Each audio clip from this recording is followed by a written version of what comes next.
మీరు చూడాలనుకున్నదే మీరు చూస్తున్నది SV99 న్యూస్. మహబూబ్ నగర్ జిల్లాలో medical services, health services, medical ఎడ్యుకేషన్ని స్ట్రెంథన్ చేయాలి, ఆ గ్యాప్స్ని ఫిలప్ చేయాలంటే ఏం చేయాలి? మనకు మెడికల్ కాలేజీకి సంబంధించి 175 సీట్లున్నాయి. సుమారు 10 సంవత్సరాల క్రితం మెడికల్ కాలేజ్ మొదలుపెట్టి 2016లో పీజీ ఉన్నాయి. కానీ ఒక రిప్రజెంటేషన్లో మాకు పీజీ హాస్టల్కి సపరేట్ కావాలి, గర్ల్సే కానీ బాయ్సే కానీ. ఆ కొత్త హాస్పిటల్ నిర్మాణం పూర్తిగా అయింది, ఇంకో ఈ బ్లాక్ కంప్లీట్ కావాలి, దాన్ని కూడా అతి త్వరలోనే ఆ హాస్పిటల్ ఫంక్షన్ కావాలని చెప్పి కూడా ఆ ఈ బ్లాక్ కూడా అతి త్వరలో కంప్లీట్ చేసి బహుశా at least by the month of June we should be in a position to inaugurate the entire building there. కానీ గవర్నమెంట్ లైన్ ఆఫ్ థింకింగ్ ఏంది అంటే Mahabub Nagar medical college are GMCs to be converted into a super speciality, introducing super speciality courses in Mahabub Nagar. ఇప్పుడున్న 21 డిపార్ట్మెంట్తో సహా ఇంకా 14 డిపార్ట్మెంట్స్ని add చేయాలనేది ప్రభుత్వ సంకల్పము. అంటే టోటల్ మహబూబ్ నగర్లో రేపొద్దున Mahabubnagar will not be called a government teaching hospital, it will be called a referral centre. It will be called a referral centre. గద్వాలే కానీ, లేవర్ వనపర్తియే కానీ, ఆలంపూరే కానీ, ఎక్కడికి వెళ్ళైనా 95% ట్రీట్మెంట్, 90% ట్రీట్మెంట్ అనేది మహబూబ్ నగర్ జిల్లా, మహబూబ్ నగర్ హెడ్ క్వార్టర్స్లోనే అయిపోవాలి. This is the line of thinking with regard to south Telangana. Government line of thinking south తెలంగాణలో ఏ రకంగా ఉండాలి మెడికల్ సర్వీసెస్, ఎడ్యుకేషన్ అంటే చుట్టుముట్టున్న హాస్పిటల్సే కానీ, మెడికల్ కాలేజెసే కానీ, పక్క జిల్లాలే కానీ అందరూ కూడా సూపర్ స్పెషాలిటీ ట్రీట్మెంట్ అంటే మహబూబ్ నగర్కి రావాలి. ఇక్కడ కొద్దిగా ఆలస్యం జరిగింది ఎంఆర్ఐకి విషయంకి వచ్చే వరకు.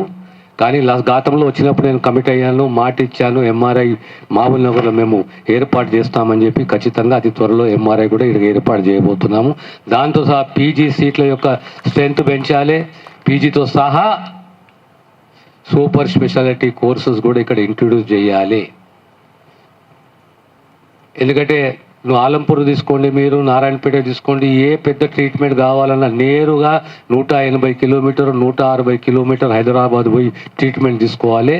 అది జరగకుండా మహబూబ్ నగర్ టౌన్లోనే సూపర్ స్పెషాలిటీ ట్రీట్మెంట్ జరగాలి, అందియాలనేది ప్రభుత్వ సంకల్పము. సో భవిష్యత్తులో Mahabubnagar will be called the referral hospital. Mahabubnagar ఒక రెఫరల్ హాస్పిటల్గా ఉంటుంది. అదే రకంగా కొద్దిగా టీచింగ్ ఫ్యాకల్టీ కూడా తక్కువ ఉంది. ప్రొఫెసర్సే కానీ, అసోసియేట్ ప్రొఫెసర్సే కానీ.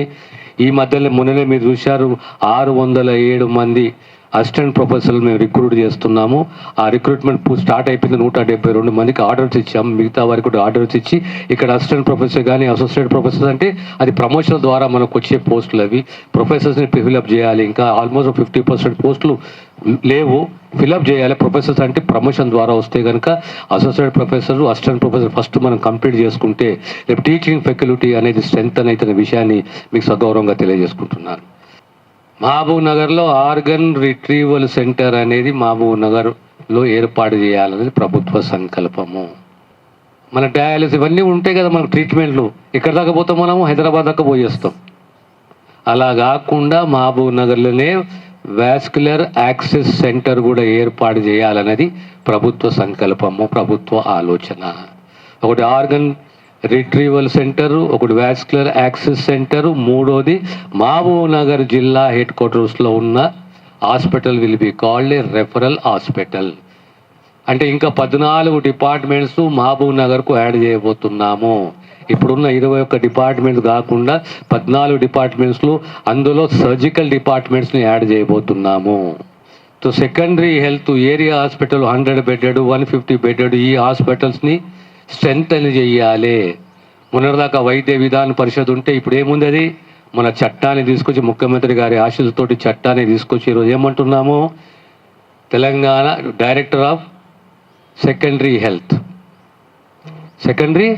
హెల్త్ ఇప్పుడు వైద్య విధాన పరిషత్ కాదు, సెకండరీ హెల్త్ అంటే నేరుగా జీతభత్యాలు ప్రభుత్వ ఖజానా ద్వారా వస్తాయి. నర్సులకు 2232 మందికి కొత్త అపాయింట్మెంట్ ఆర్డర్స్ ఇస్తున్నాము. సౌత్ తెలంగాణని స్ట్రెంథెన్ చేయాలంటే మనకి ఇప్పుడు ఆల్రెడీ త్రిబుల్ ఐటీ వచ్చింది, విద్యాపరంగా త్రిబుల్ ఐటీ వచ్చింది.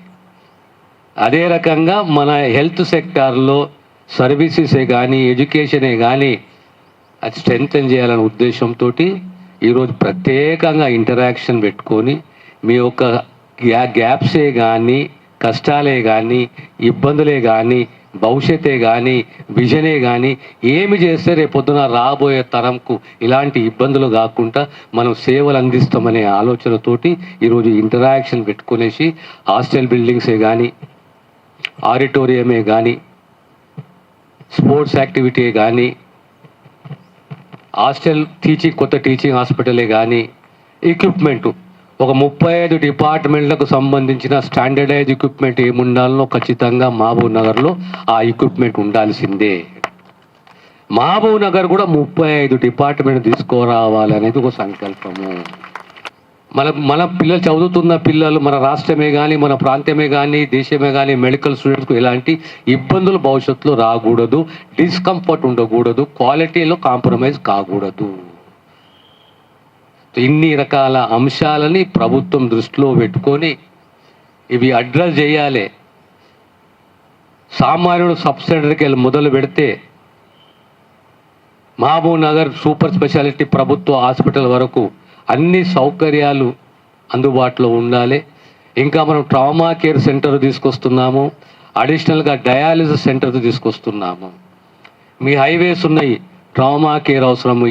Every 35 kilometres average 35 kilometres maybe 40 kilometres మీకు రేపొద్దున ఒక 3rd level trauma care centre ఉంటుంది.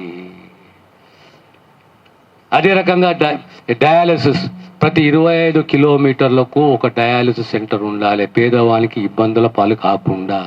అంటే ఇన్ని రకాల పాలసీలతోటి ఆలోచనతోటి తెలంగాణ ప్రత్యేకంగా మహబూబ్ నగర్ సౌత్ తెలంగాణ దక్షిణ తెలంగాణని స్ట్రెంథెన్ చేయాలి అనే ఓ సదుద్దేశంతో ఈరోజు మీ దగ్గర రావడం, మీతోటి ఇంటరాక్ట్ కావడము, మీ యొక్క అభిప్రాయాలు సేకరించడము, దానిపైన జూన్ మాసంలో ఖచ్చితంగా ఈ హాస్పిటల్ ఇనాగరేషను, ఎంఆర్ఐ ఇనాగరేషను, తర్వాత కొత్త హై ఎన్హాన్స్మెంట్ ఆఫ్ డిపార్ట్మెంట్సు, తర్వాత ట్రామా కేర్ కూడా ఇనాగరేట్ చేస్తామనే విషయాన్ని మీకు తెలియజేస్తూ మరొకసారి మీ అందరినీ మనస్ఫూర్తిగా దీవిస్తూ అభినందిస్తూ నేను సెలవు తీసుకుంటాను.